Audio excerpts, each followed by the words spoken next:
Yo, what's up, guys? You got Nandra here. Welcome to another video. So for this video, I'm actually gonna be talking about something a little bit different. I'm gonna be talking about the tournament scene. So you might not know this, but when I used to play Yu-Gi-Oh, I was actually a pretty avid tournament player. I used to go to like a lot of events, just both at locals or regionals and things like that. Now I didn't actually ever get the chance to go to like a YCS, which is basically the equivalent of like NGE. But one thing that I did get to do is I got to like coach and practice with a lot of people who did. Just because I happen to live in the tri-state area. If you don't know, like, the tri-state area for the East Coast, I believe, is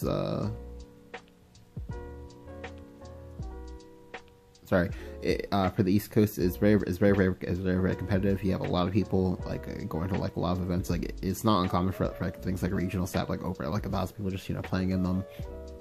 And for me, both here and also again like in Yu-Gi-Oh, one thing that I've learned is that like it's always better to play to not like play whatever's like tier 1, but to play whatever it is you're comfortable with.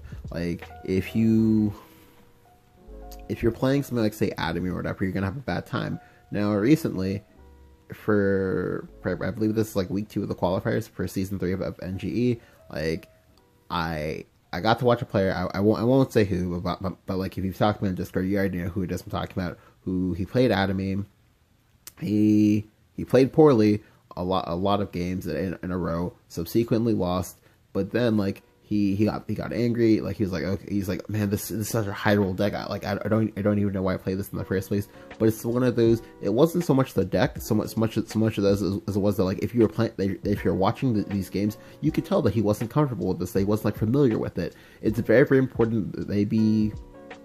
It's very important that you be intimately familiar with any deck you play. Just because if you know the ins and outs of your deck, you're gonna be able to just like focus on what's going on in the game. Like you're not gonna be like focused about like, okay, well, how do I like set this up, or how do I like set that up? Just because subconsciously you're already going to know. Like you get to sort of, I guess, like inflate or not really inflate. We get to sort of like cheat with the turn timer, because ordinarily you only have, I think it's like 75 seconds, 90 seconds, something like that.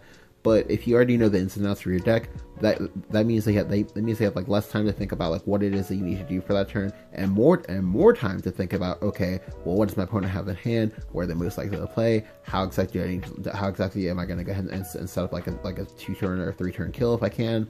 And just being able to give yourself more time to evaluate these things, more time to prepare.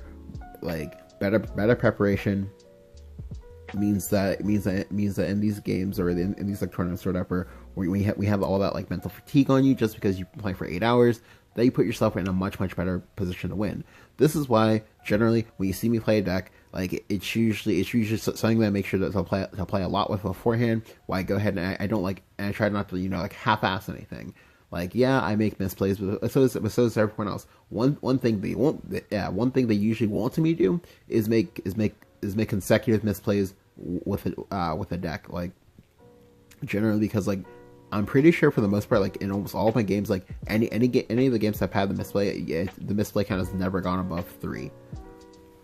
Just because I make sure to go ahead and just play a lot of these decks, go ahead and and make sure to go ahead and like eat, breathe, and sleep Shadowverse. Just because like if you want to be good at the game, like this is one thing you need to do. Like you need to be willing to like do your homework, so to speak.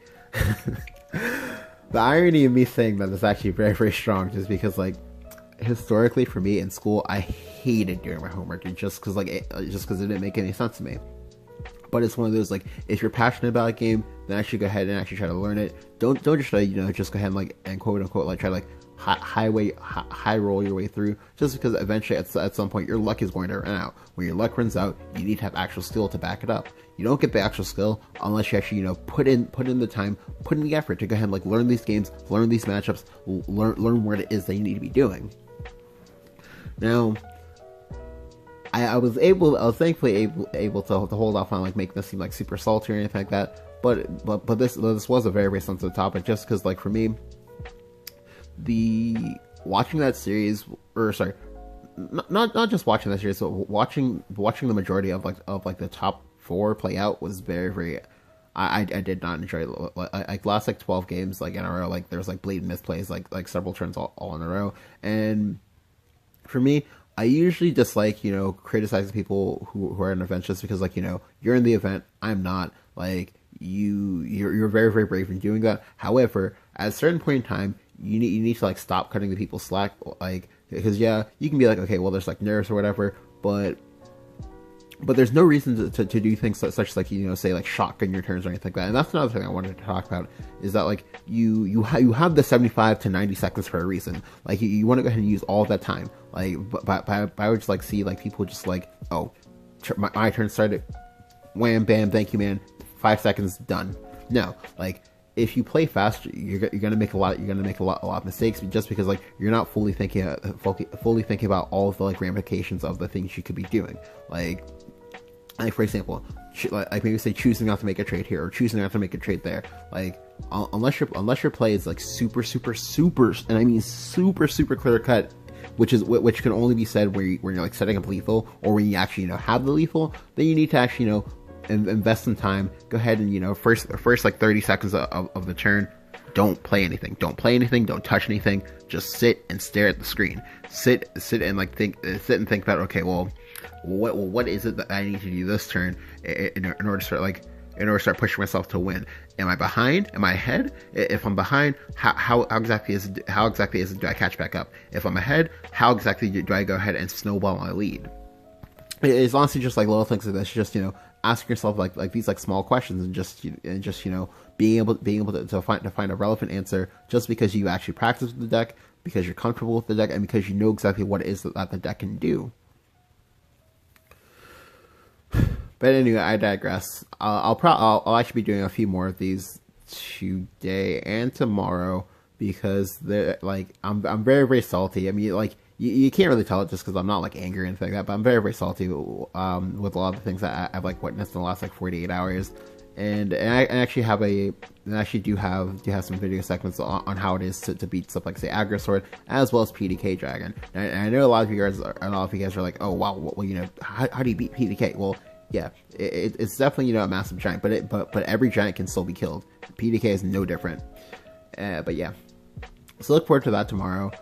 If you enjoyed the video, go and leave a like. Go and hit the subscribe button. Let me know what you think about.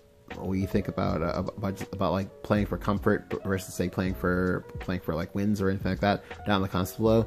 Thank you guys for watching. I'll catch you guys next time. See ya.